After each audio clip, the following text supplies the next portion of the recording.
Good morning, sir. Very good morning to you all children. You all are ready? Yes, sir. Children, today we have to study about past perfect tense. It involves sentences of past of the past. Its structure is subject plus had plus third form of the verb plus object or complement. So we will observe its different examples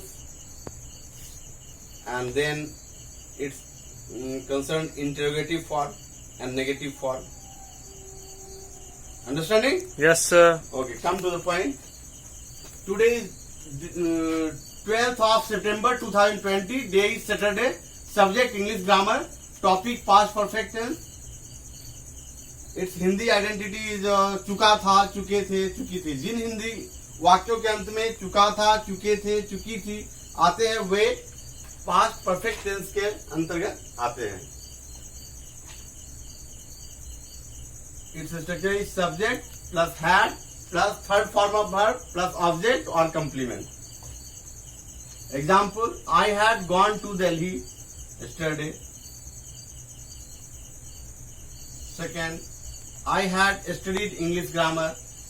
Here we can watch this sentence has been arranged as per this very structure, that is in Hindi. इन वाक्यों का जो व्यवस्थीकरण है वो इस structure पर आधारित है. जैसे subject I had is here, and V3 third form of verb studied, and this object.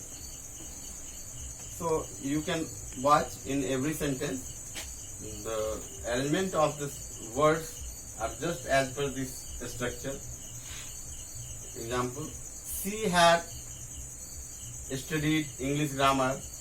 Here she is a subject and had is had, that is helping verb, and V3 is third form of verb, that is studied, and English grammar as an object. Next, Raman had studied English grammar. Example, next example, you had studied English grammar. Next example, they had studied English grammar. Next example, we had studied English grammar. Next, the sun had set before we reached home. इन उदाहरणों में यह common पाते हैं कि आई के साथ, ही के साथ, सी के साथ, नाम रमन के साथ, यू के साथ, दे के साथ, वी के साथ हैड का समान रूप से प्रयोग होता है, जो इस पार्ट को अन्य पार्ट से बिल्कुल अलग रखता है और इजियर बनाता है. आपके पास ये कोई ज्यादा सोचने की बात नहीं है कि किसमें हैड लगेगा किसमें नहीं लगेगा. ये कॉमन लगता है. आई के साथ भी, ही के साथ भी, सी के साथ भी, नाम किसी का है, name Raman, you, they, we, सबके साथ कॉमन लगता है. ये इसकी विशेष खासियत है. दूसरी बात है कि इसका अध्ययन क्यों आवश्यक है. तो इसमें आप देखेंगे कि जिन इंग्लिश वाक्य में पास्ट टेंस की दो परिस्थितियां सम्मिलित होती हैं, समाहित होती हैं, उसमें इसका प्रयोग किया जाता है. जैसे आप देखें, the sun had set before we reached home. हम लोगों के घर पहुंचने से पहले सूर्यास्त हो चुका था. तो the sun had set before we reached home. इसमें देखें हैड के साथ यह पार्ट है और ये पार्ट पास्ट इंडेफिनिट में है, इसीलिए इसे पास्ट ऑफ द पास्ट कहा जाता है. इस उदाहरण से आप समझ गए होंगे. The sun had set before we reached home. How this past perfect is treated as past of the past. तो इन उदाहरणों का हम अध्ययन करेंगे इस स्ट्रक्चर को ध्यान में रखकर, और इसके विभिन्न रूपों को आगे हम इन्हीं उदाहरणों से सीखेंगे। इंटरोगेटिव फॉर्म मीन्स प्रश्नात्मक रूप। इन वाक्यों का प्रश्नात्मक रूप कैसा होगा? तो इसका स्ट्रक्चर है had plus subject plus third form of verb plus object और complement. Example, as for example, had I gone to Delhi yesterday, क्या कल मैं दिल्ली गया था?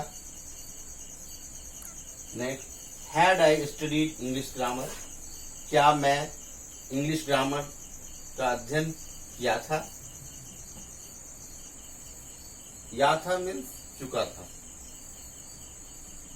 Had the sun set before we reached home,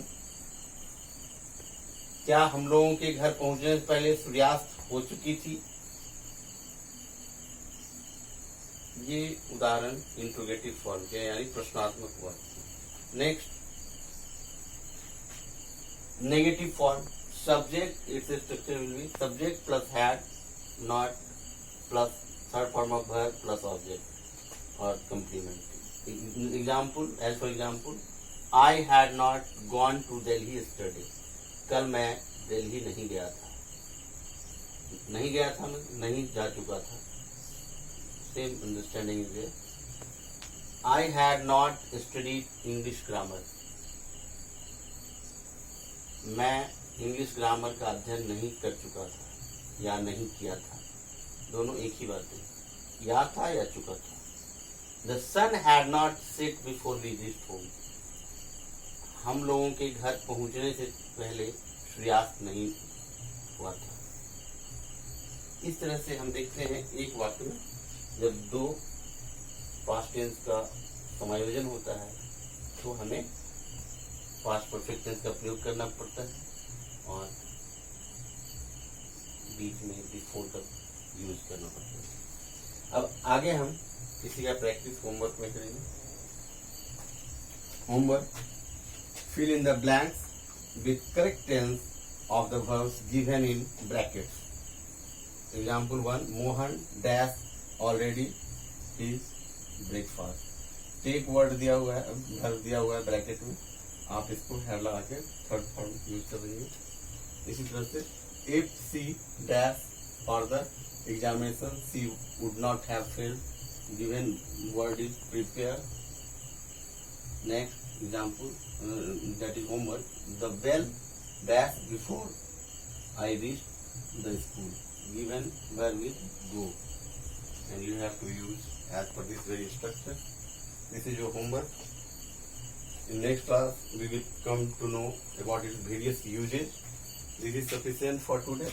Must write it down in your copy and get it checked. Thank you very much.